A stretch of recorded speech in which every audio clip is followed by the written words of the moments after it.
Hello, everyone.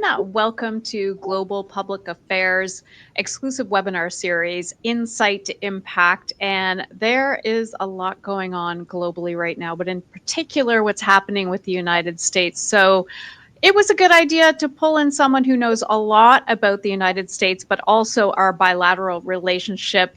On your screen there, Bruce Heyman. He, of course, was the U.S. ambassador to Canada from 2014 to 2017. And he's also, since 2024, the CEO of Power Sustainable Capital. Welcome to our webinar series, Ambassador. Let's just start. You have really dedicated your life to this bilateral relationship. Let's dig into that a little bit first. So, okay, first of all, greetings everyone from Montreal, where an unexpected, very large amount of snow has hit the city, and even my staunch Canadians are stunned by the amount of snow that's here. But greetings, a lot of warmth in all the relationships that we have. We're clearly being tested. But my very first international trip as a child was right here in Montreal. 1967, my parents took me in a station wagon and threw the kids in the car, and we went to Expo 67. And I got my first passport, except it wasn't a real passport. It was the Expo 67 passport. And lo and behold, I still have that as a treasure. So Canada was an early part of my life. I got married to Vicky 45 years ago this June, and her family emigrated from Canada to the U.S. Back a little over 100 years ago. And I ran for Goldman Sachs, a very large part of our business that covered Canada and the United States. And then I became the U.S. ambassador. We wrote a book on the Canada-U.S. relationship, strengthening the Canada-U.S. relationship in times of uncertainty. I thought it was uncertain when we wrote the book, but boy, is it uncertain now.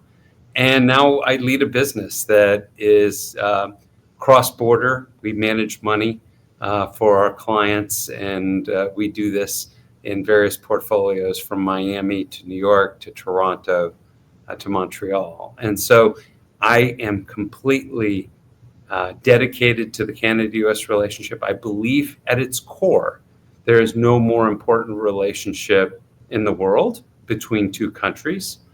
You wouldn't know it maybe in the news over the last few weeks, but in all reality, look, if for the United States, if we could choose another neighbor anywhere in the world, we'd still go back and choose Canada as our neighbor to the north. And we so value and appreciate that. And I mean that sincerely, because from businessman or businesswoman to their colleagues across the border, from people who have traveled, students that study on either side of the border. We share the Great Lakes, 20+% of the fresh water on the planet Earth. We shower with that water and drink from that water.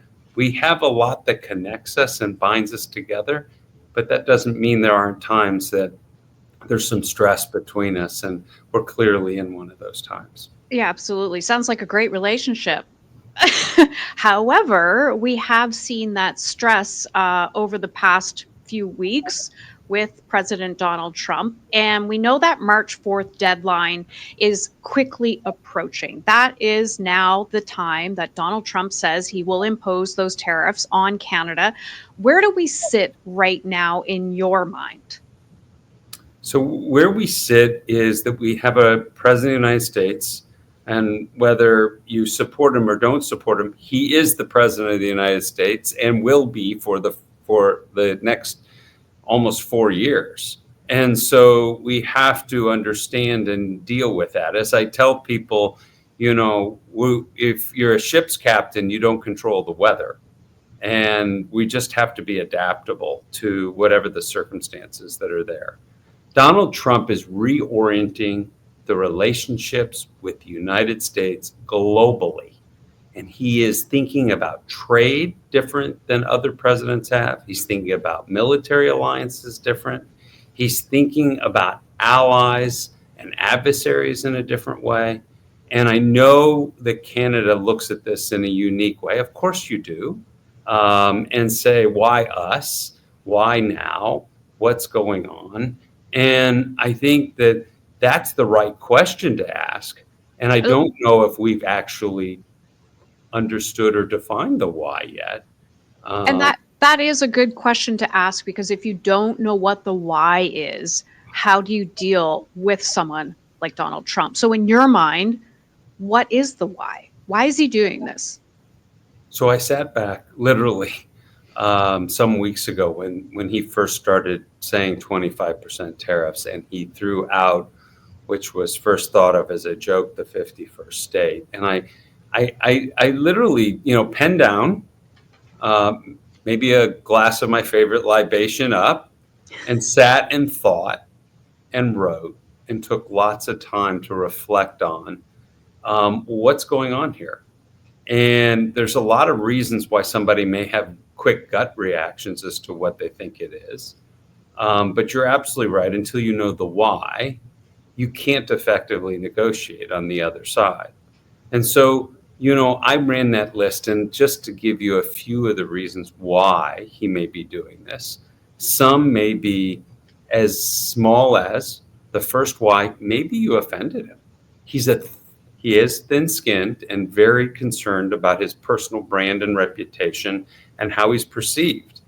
And maybe through a series of interactions that, you offended him.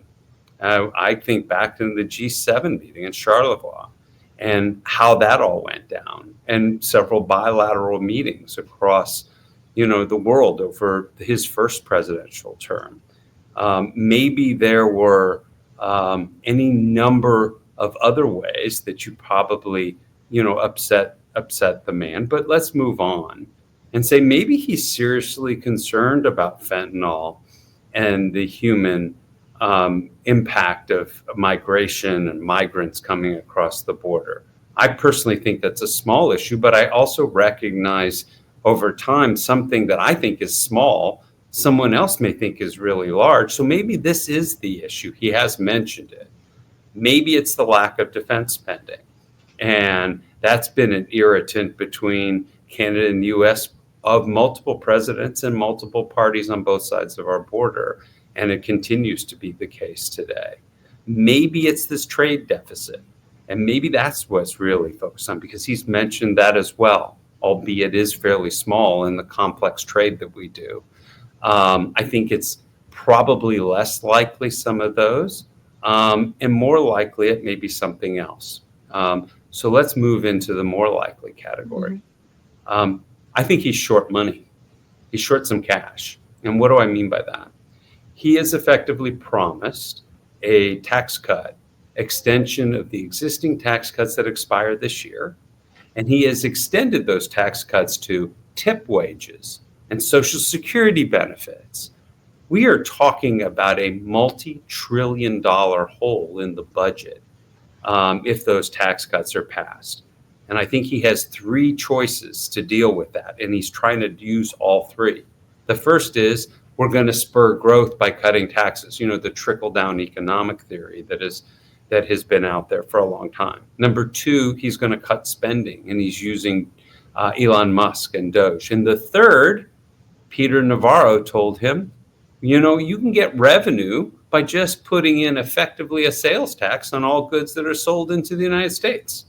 And we can call it tariffs. Some people might call it a VAT tax. Some people might call it a sales tax. It's a tax on people and products that are not manufactured in the United States. And Peter Navarro says, look, this is really great. Donald Trump specifically said he's going to form what is called the External Revenue Service. We have an Internal Revenue Service. He says, let's do the external revenue. He wouldn't do that unless he thought he'd get revenue. And why did he pick Canada, Mexico, and China? I think he picked Canada, Mexico, and China because there are three largest trading partners. Jesse James, the famous bank robber, they asked him why he robbed the banks. He said, that's where the money is. And so if it's short cash and he's looking for revenue, and he's looking for revenue on an international basis coming into the United States, and I think he's believed the countries have taken advantage of the United States well before, for decades. He's been known to say this and believes that in his core. Then, it may be he's short revenue. And lastly, it may very well be that he is looking to expand the territory of the United States. He's now saying that repeatedly. He has identified 3 specific areas: Greenland, Canada, and the Panama Canal. He's had very serious conversations that haven't gone so well initially with the folks in Denmark. He's had statements and conversations with regard to Canada and Panama as well. And so I'm not sure, but is this his Louisiana Purchase equivalent moment? Is this the moment that he wants to do it? So those are just a few of the whys, but each of those require a very different set of negotiations. And so, negotiating, you need revenue and you're short revenue, is a negotiation of what rate will work and what exclusions can I get. Negotiations on fentanyl and border are, I'm going to go work on enhancing that, and will this satisfy what you're looking for? Negotiation on defense spending means, all right, we're going to get our number to this number, and we're going to do it in this period of time. We're going to actually do it this time, and demonstrate it. So each of these have very different approaches with regard to negotiation. So that leads me to my next question. We don't really know which one it is because he keeps changing the goalpost. So how do you negotiate with someone that keeps changing the goalpost? You do it behind closed doors. You figure out what the real why is, and you don't do it on CNN. And unfortunately, you're not in the same place that you were in 2017. So let's rewind the clock, because you say Donald Trump and you've negotiated with him in the past and he had a first term. Let's see where we were in 2017. 2017, we had a majority government in Canada. We actually knew the why. The why was NAFTA. He was renegotiating. He wanted to tear it up, but he didn't get to tear it up. So we knew what the why was on the other side. And in that particular case, the government was able to coalesce all the parties at the federal level, coalesce the premiers, and the business community, all came together with a one Canada approach. And that one Canada approach allowed you to specifically negotiate the very specific provisions in NAFTA to drive an outcome that was agreeable for Canada, Mexico, and the U.S. And so you were able to do that. Much of that negotiation that took place, while there was leaks and different things that came out, much of that happened behind closed doors between the various trade representatives between the countries. But you had a coalition all aligned. Fast forward to 2025. You are in the midst of a race for at least leadership of the Liberal Party. You're going to change your prime minister. You're likely to have an election at some point in time soon at the federal level. You have elections taking place for premiers that are now coming up, where they are taking and speaking for themselves in the province that in which they represent. The business community doesn't actually know the why right now and are trying to navigate that more behind the scenes, more quietly, but you don't have an aligned mission. And so from a U.S. perspective, what did we have on CNN over the last 2 weeks? Jagmeet Singh was out making claims. We had Krista Freeland was out. We had Mark Carney was out. We had Doug Ford was out. We had Danielle out. We had all the premiers as a collective out. And so, and by the way, each of those have some variation of this, how they're going to respond. And some of them, like the premier in Ontario, 1 week was going to shut the electricity off for the United States. And the next week, we're going to bind together and come up with an AMCAN kind of joint, approach. And so I get it. All of these folks are running for office, and the voice that they're speaking to is back home to support their political candidacy. But from a U.S. perspective, it's deep confusion. And it looks, there is no one voice for Canada right now into Washington coming, at least through media. We have questions, and this kind of, I'm going to pick up the end of this question from Trisha. Trisha, thank you for this. With our Canadian federal government in flux, as you're just talking about there, do you have an opinion based on your expert experience? Which leader may be best positioned to do the negotiating, um, given the need to do so behind closed doors, knowing the why? Sorry, I shortened that a little bit, but who's best positioned? And I know that's probably something you don't want to delve into, but you might have some So, discussion on it. so look, I have no doubt Canadians, and from my own experience, are incredible negotiators.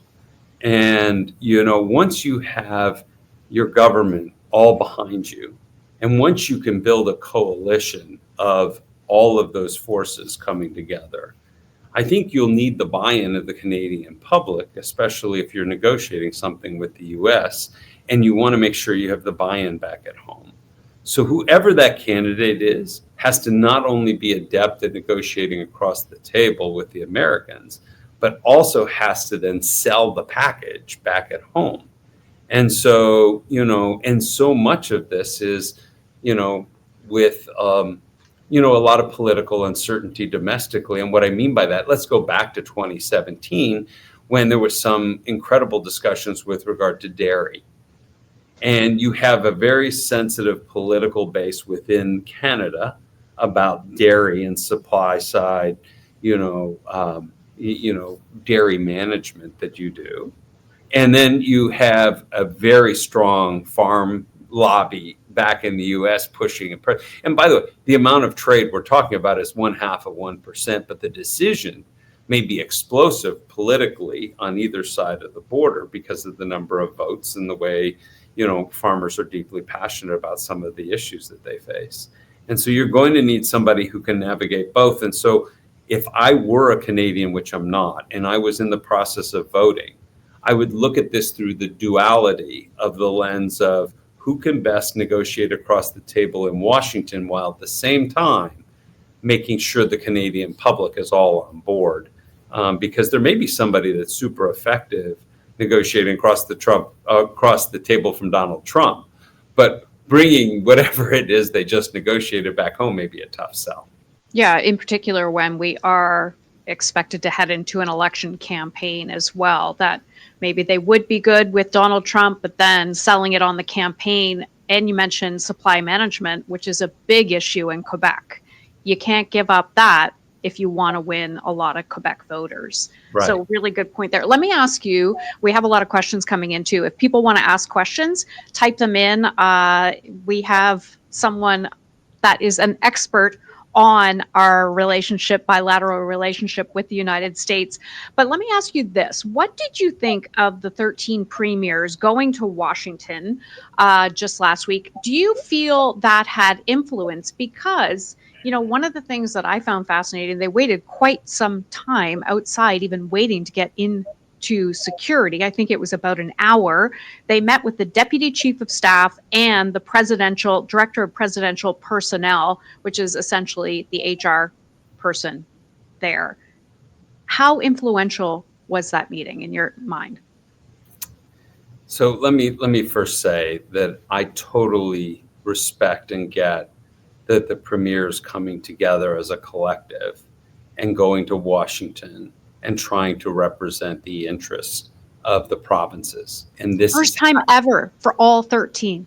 Right. But this is happening because of the vacuum that's been created at the federal level right now, and no clear, while I do get that the Liberal government is still leading, but the people on both sides of the border recognize that you're in the midst of a campaign, both in terms of Liberal leadership, but also, a potential election coming up very soon at the federal level, that vacuum has been created and is being filled by the willing, and the willing being the premiers. And I salute them for their attempt and effort here.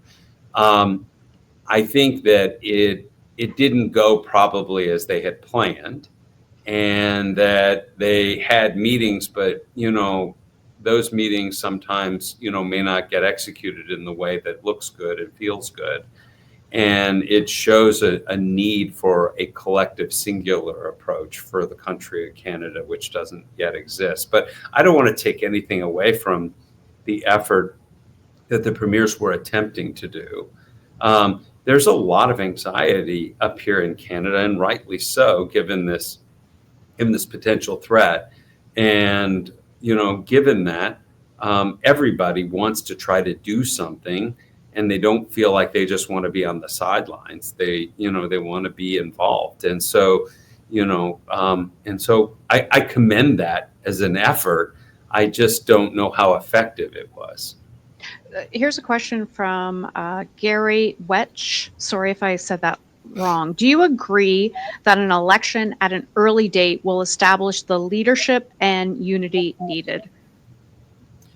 I would say the following. I think if you can get a majority government, the answer is yes. If you get a minority government, the answers might not be yes. It might not be yes, especially since, in those minority governments, you're always subject to potentially, falling.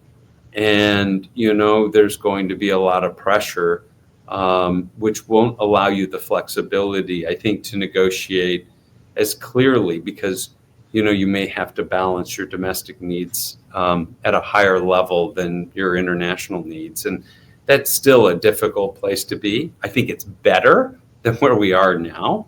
But we are in a minority government that election's likely to be called anytime. And so that could happen again, like really quick. And you've seen it before, where confidence votes take place. And, it's a tough road, because if you don't deliver, Donald Trump can actually, in the U.S., leadership can toy with you a little bit to make it very complicated for a minority government.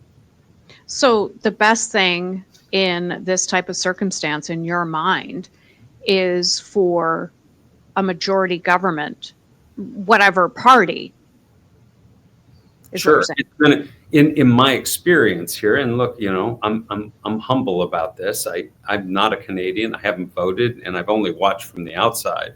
But I do see, when you have a majority government, your ability to, get things done, both domestically and internationally, are at a much higher level, and without the complications of a potential losing your seat in government.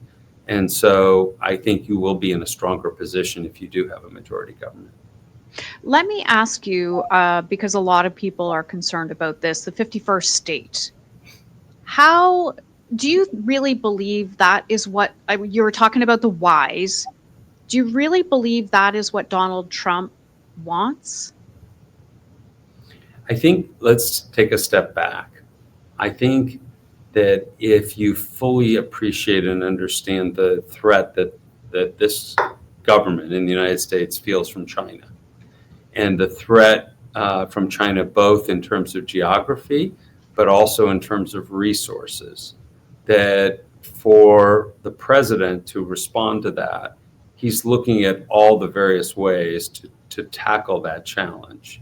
And some of those ways are to ensure our domestic manufacturing capabilities and things like steel and aluminum. I mean, if you're going to ramp up a potential military at any point in time, and you don't have, steel and aluminum capabilities, it's going to be very hard to do that. I would say that Canada, offers so much in terms of attractiveness in tackling those geopolitical challenges that the U.S.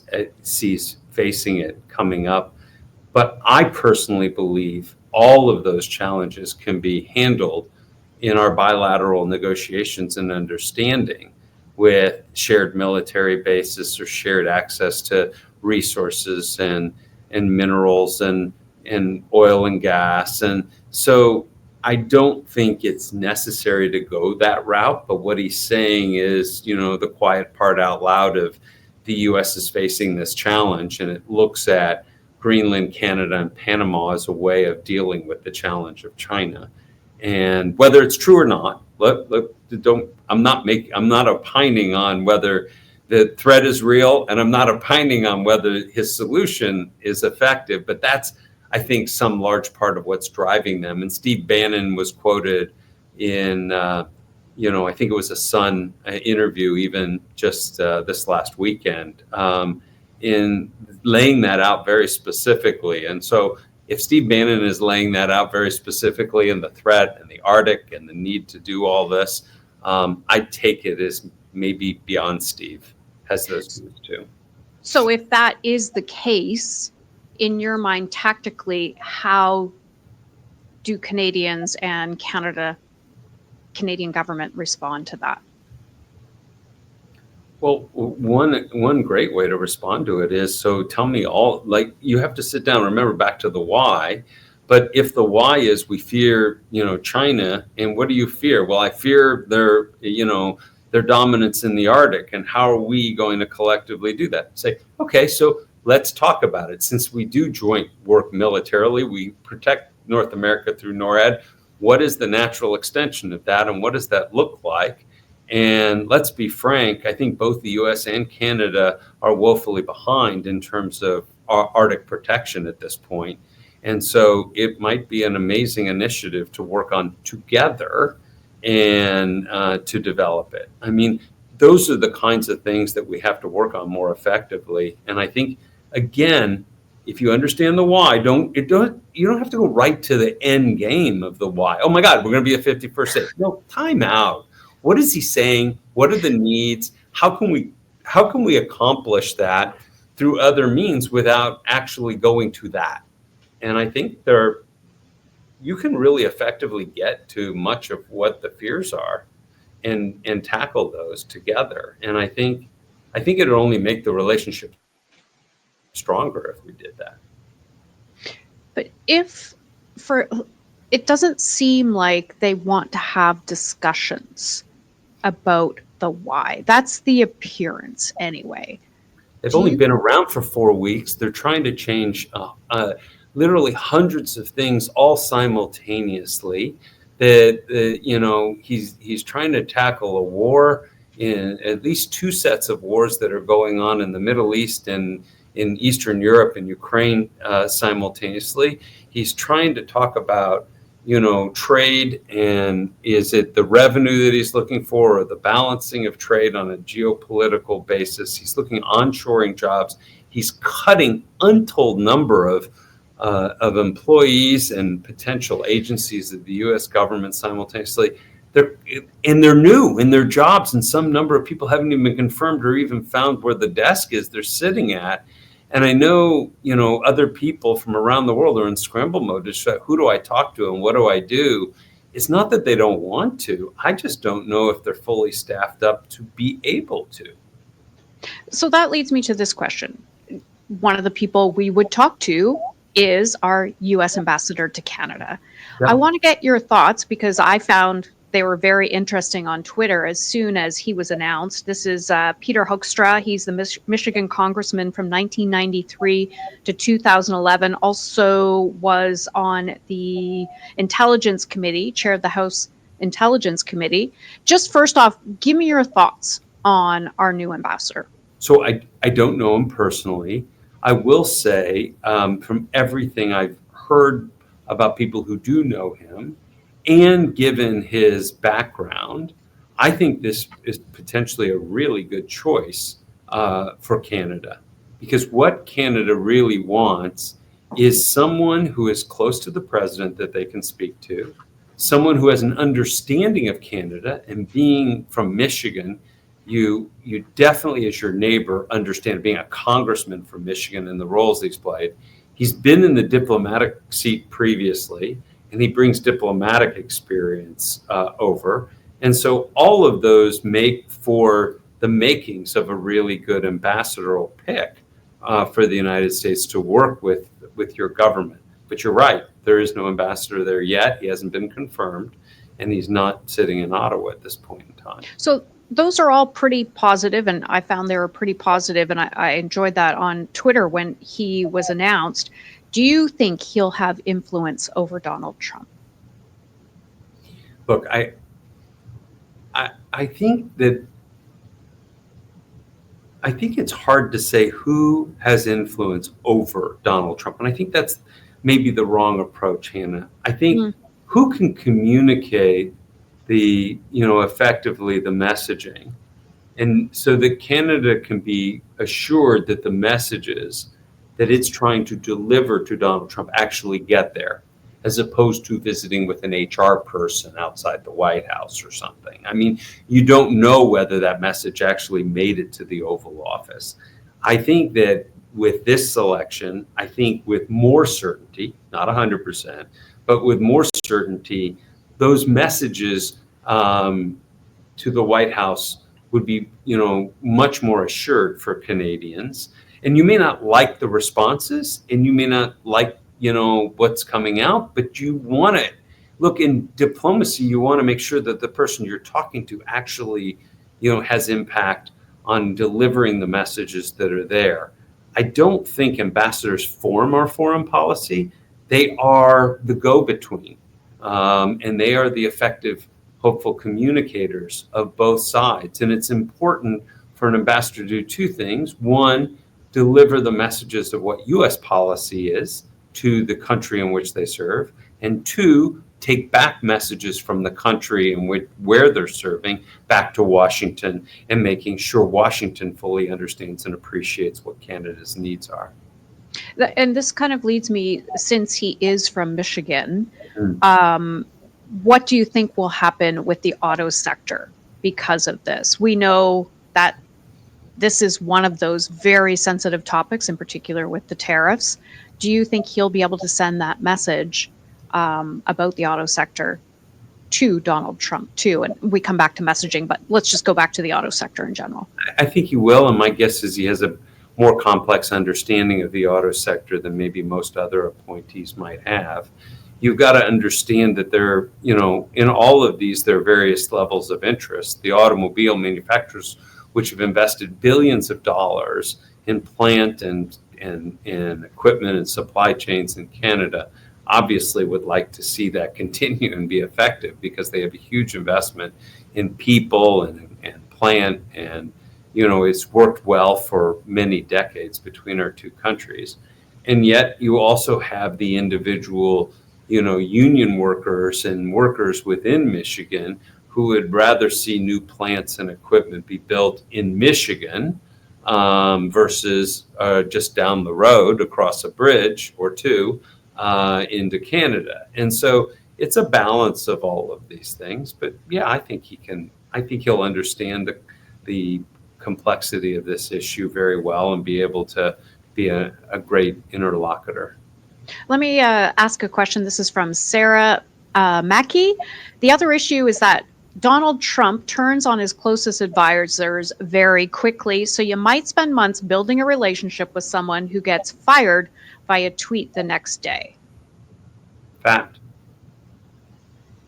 I mean, that's. But guess what? You know what? This is it. This is the world we're in. He's looking for loyalists and people who are loyal to him. And so those people that have not demonstrated, extraordinary amounts of loyalty to the president probably won't keep their jobs very long. And so, that's just the nature of what we have to tackle. And again, I think if I were to, make a recommendation to my friends in Canada, is you have to be adaptable. Just like be adaptable. Don't be so rigid in these things. All right, we talked to this lane, it didn't work. That doesn't mean it's over. Let's go work over here, and let's go work over here. And maybe the most influential person may be a family member of his or a business partner of his or various things. And you're just going to have to develop a strategy that allows you not to be reliant maybe on any one input, but you're going to need a number of inputs and, figure out how best to convey your message. You are also a businessman for sure. How do businesses think about all of this? How are they managing in all of this turmoil? So the hardest thing for business, and I would have said that in my years in finance, working not on Wall Street but in Wall Street, and working now in the investment world here in Montreal, the hardest thing for businessmen and women is uncertainty. And so, whether it's bad news or good news, whether it's tariffs or not, I think business people can be incredibly adaptable and, follow the path that allows them to deliver good returns for their shareholders and services their clients effectively. But uncertainty is the toughest place. So I would say the most difficult part of this journey is if the president's threat doesn't come to fruition and isn't eliminated, but hangs over the head of Canada for some longer extended period of time, that makes it ever more difficult for business people to make, effective long-term decisions. I mean, business people will make a lot of short-term decisions, but some effective long-term positions may be really difficult with a lot of uncertainty. Then here's where my head goes. If, businesses hate uncertainty and Donald Trump considers himself one of the best businessmen out there, he's causing all of this uncertainty. He's So causing more uncertainty for businesses outside the United States than businesses inside the United States. And I think he's working very hard to actually create. Now, there may be uncertainty with regard to certain industries within the United States that he either favors more or less at any moment in time.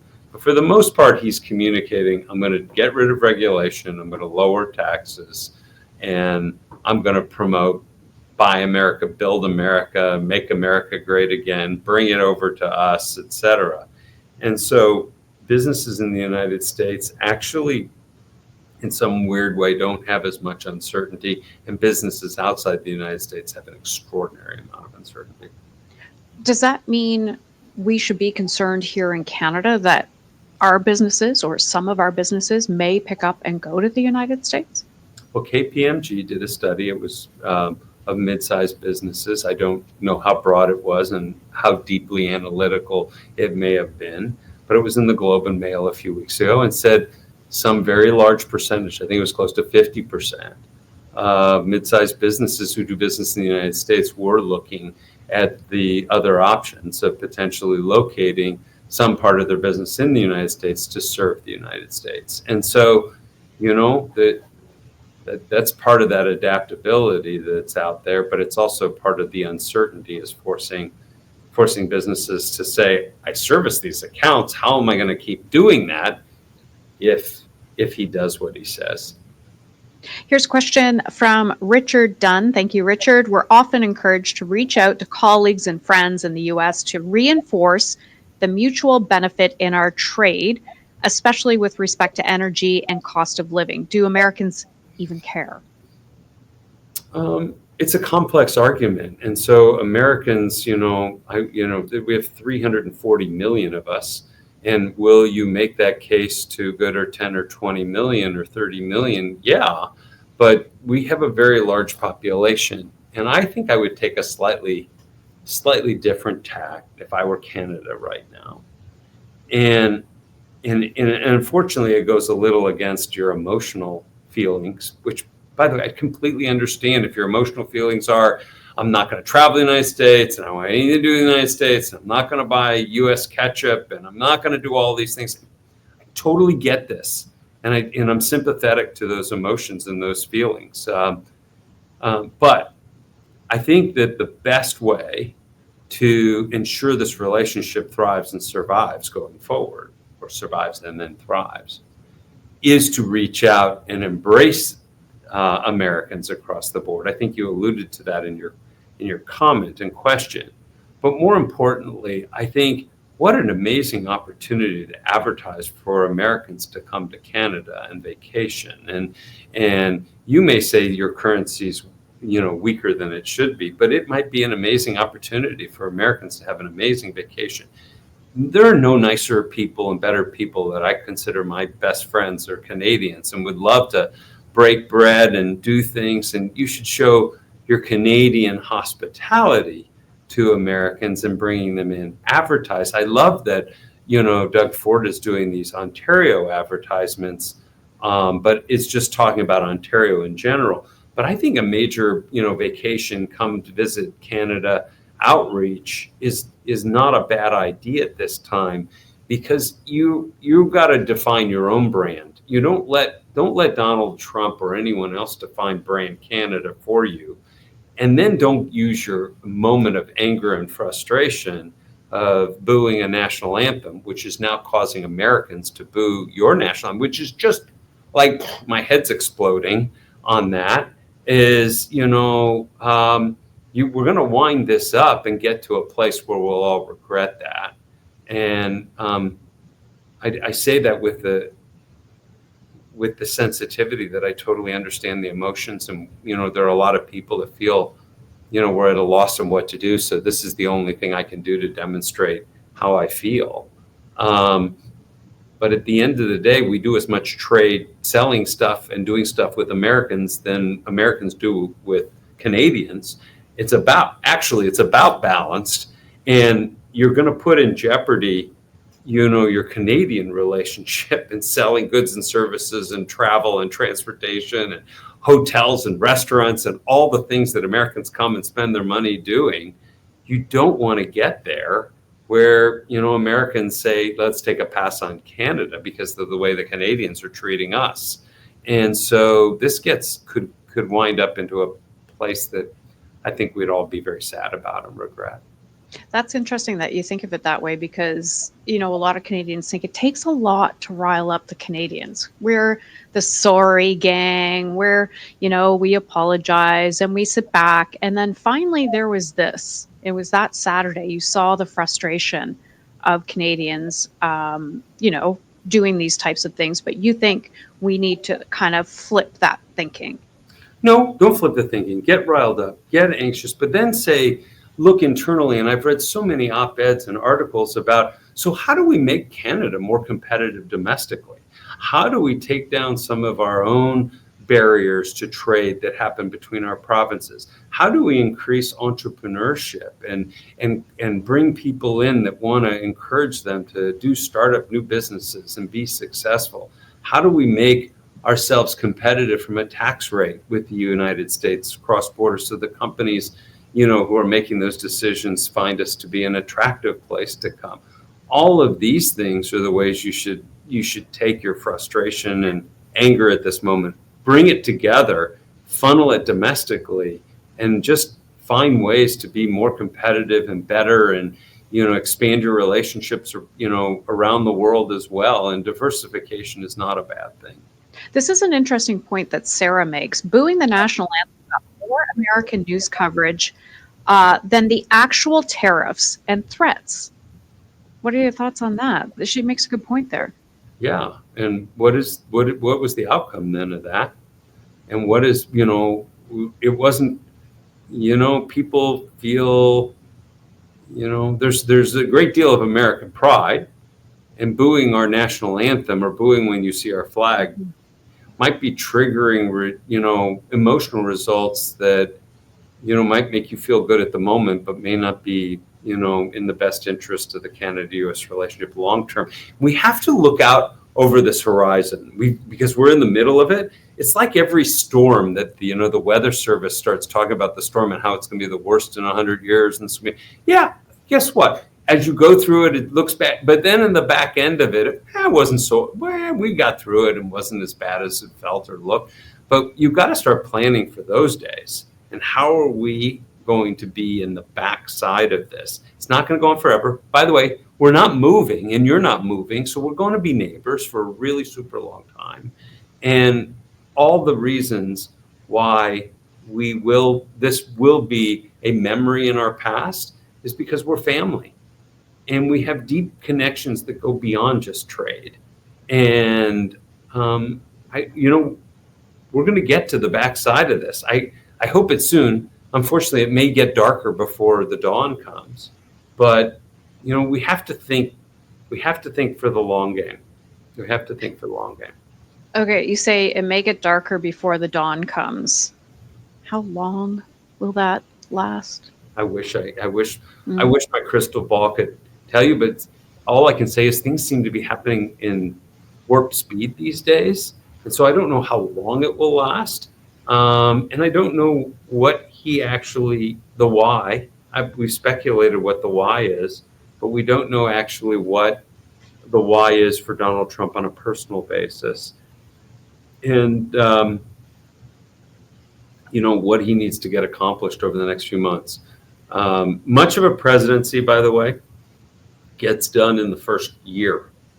Why in the first year? Because the second year Congress is up for re-election. They'll take hard votes. They'll take votes that may be even against their interest or against what you think politically in that first year. They won't do it as much in the second year because they have to go face the people. And so, a president needs to get done as much as he can get done very fast. And he recognized that now second time around.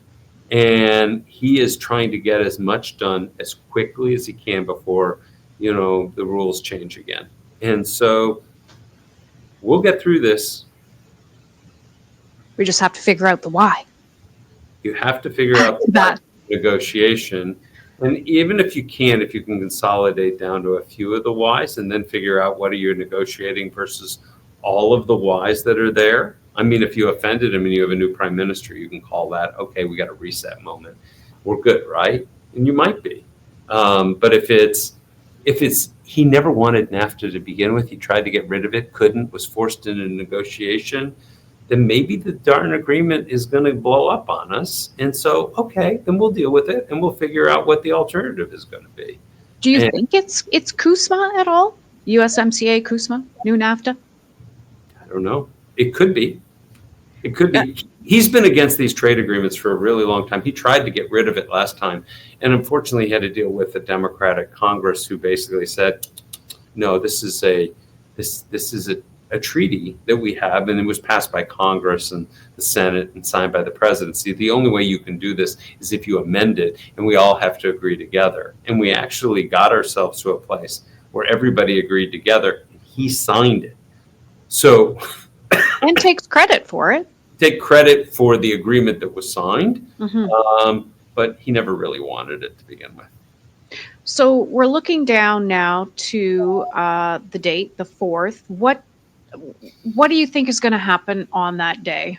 I know your crystal ball's getting overused today, but do you think it'll be more uncertainty where it's like, okay, they're moving on this, we'll kick the ball down a little bit further? Do you think the tariffs will be implemented? I don't know, but you got an election on the 9th. And there's that. So the 9th is the date for the Liberal leadership race. And they decide who the new Liberal leader is. And then that person becomes automatically the prime minister. For how long? Right. I don't know what the 4th is going to look like. I mean, it may very well be decided on the night of the 3rd.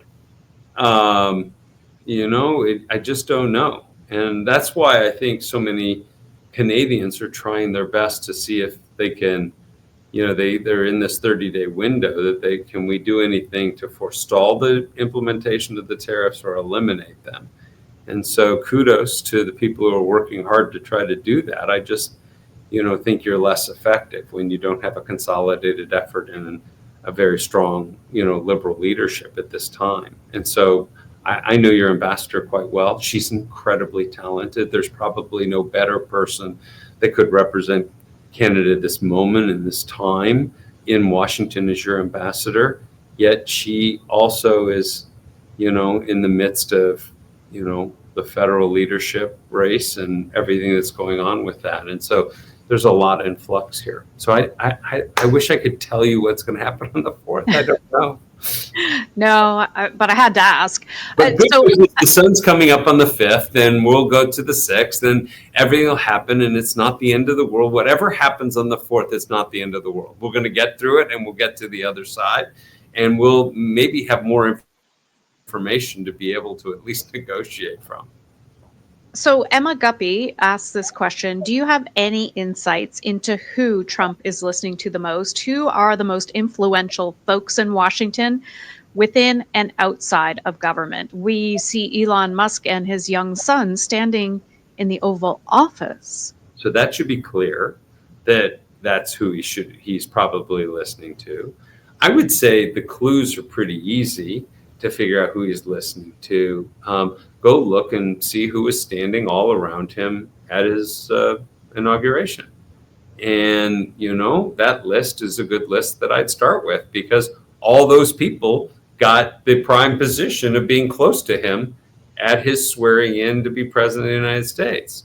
I would also say that, to some degree, I've got to believe that, some number of his cabinet that he specifically selected, fought for, and went to bat for in the Senate to get through, which, by the way, is virtually everybody here is getting through, that, I have, while I have policy differences with a number of people, some number of these folks are quite talented. I would say the Secretary of State is a deeply experienced Washington, insider, and, is probably somebody I'd continue to work on and build a relationship with. I think you also have to figure out who is the point person who is making the decisions on these tariff proposals, which are coming fast and furious. I'm doing equal tariffs to everybody who tariffs us. There's a part I saw that I go, okay, good. Canada doesn't tariff you and all these other places, so we're good now, right? And, there was no follow on with that. So who's making these decisions? How are they being made? I don't think he's coming up with all these on his own. What do you think of the fact of a dollar for dollar tariff, counter tariff? Okay, so you had the Prime Minister of Canada stand on CNN telling the American people that when you put tariffs on, the only people you're hurting are the Americans with inflation. And then you're going to turn around and then tariff the stuff we send, after he said the only people you're really hurting is you. And what is that by extension now? The only people you're really hurting are Canadians by raising inflation on these goods. It's a tough argument. So if you're going to do dollar for dollar, I'd start talking about the behind closed doors. Doing all this on TV is a difficult narrative to be doing. I wouldn't make threats back and forth on these things. I don't know how productive that is. Threats is shutting your energy off. No, don't. Hey, my province, you're not shutting the energy off of my province. You can shut your own energy. That's stupid. And you find yourself in these dialogues that I just think, let's just zip it and let's go into Washington and let's have these conversations privately. Or collectively come up with one decision. You can do that in a strong majority government and collectively make a statement. This is where Canada is and where we're going. But I understand the emotions behind a tariff response, and to some degree, it does make sense that you have some response here. And in particular, a lot of the tariffs that they're focusing on are in states where maybe they could influence no? Okay, go. Not 2017. This is a 2017 playbook that I see being played, and this is 2025. None of those congressmen and women are going against the president of the United States. He's already said, if you're not with me, I'm going to primary you. I'm going to spend all kinds of money primarying you. And, nobody's not in the first 100 days or in this first period of time, are you going to see very many Republicans, even if they're getting phone calls from local businesses and saying, we're really getting hurt by Canada. These tariffs aren't working for us. Duly noted. Thanks so much. But I don't think that congressmen or congresswomen are going to the White House and going to pound the table and say, stop this and don't do this. And, I'm not with you on the tariffs because it's hurting us. I think we're in a different game right now. 2017 playbook don't use it at all, is what you're saying. Well, I didn't say don't use it at all. I just said it's a different game right now, and it has to be a different approach. So, looking ahead, if you were to say, here's the biggest piece of advice, and we've gone through a whole bunch of pieces of advice throughout this discussion. If you were to give this one piece of advice, I might be hard, but you look like you know what it is. What would it be? Don't negotiate this issue right now in public on U.S. national television unless you've got it all wound up and you know exactly what you're doing. Otherwise, and otherwise you're just negotiating against yourself at this point, and you're laying things out and making threats or promises or doing things that are not collectively supported within the country, and it's highly disorganized and ineffective. And it appears from the U.S. side that you're completely disorganized on this approach, and I just don't think it's the right way to do this. I mean, I was always told as ambassador, if you want something deeply from the Canadians, don't say it out loud in public. Go in the back room and discuss it and work it out. Because once you make a demand in public, the United States wants something from you. The political muscle in Ottawa won't be able to go against the people. And so keep it quiet, go in the back room and work these deals out. And so that would be my number one. Number two, number three, I'm not going to tell you how to negotiate. I'm not going to tell you what you're willing to sacrifice or not, what you want, or threats that you want to make or what you want to do. But I wouldn't do it how you're doing it currently. Just one final question, because this is zipped right by, and I appreciate all your thoughts. There's a lot of anxiety out there. Canadians are feeling it clearly when we're talking about booing the national anthem. That is so not typical Canadian. But there is a lot of anxiety out there. Is there any way or anything you could say that would ease that a bit? So misery doesn't always love company, but there are a lot of Democrats I know that are even in worse shape than Canadians are. With regard to the lack of leadership, we don't even have a leadership race going on. We don't have anybody speaking for the party. And everybody's making their own comments or none at all. There's no consolidation of view as to how best to even address Donald Trump. How many of these things are, important that we need to tackle, what we need to do. And I would tell you there's anxiety among a lot of Americans at home who are watching what's going on with mass firings and changing of the rules and these executive orders as well. And so I feel your pain in many regards. Doesn't make it feel any better. This will pass. We'll get through this time period. I would say get your exercise, eat healthy, try to get as much sleep as you can, because this is not going to be over, in a short period of time. Love your family and your friends and your neighbors too, and know that individuals on the other side are not the cause of this. We have a different style of leadership right now that is, creating a lot of anxiety. Think if you were a Ukrainian right now, how much anxiety you have. Think if you are, the folks in Germany over the last week, how much anxiety you have. I mean, there's an incredible amount of anxiety, I think, spread around that doesn't make it any better. I'm sorry, as best I can say, and I know we'll get through this on the back end. I think that's the best way to end it. I know we'll get through this on the back end for sure. Former U.S. ambassador to Canada from 2014 to 2017, Bruce Heyman, and also the CEO of Power Sustainable Capital. Thank you for your time, and thank you for taking questions from all of the viewers watching as well. Really appreciate your thoughts on this. And it's a pleasure. And look, it's just to be super clear, we've had this whole long conversation. There's no country I love outside the United States more than Canada.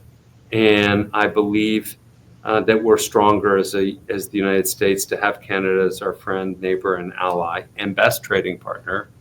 And I recognize that this is a difficult moment. I'm a forever optimist, but a realistic optimist as well. I think that's a good way to end it too. Thank you. Thank Appreciate you. your time. Pleasure. Be well.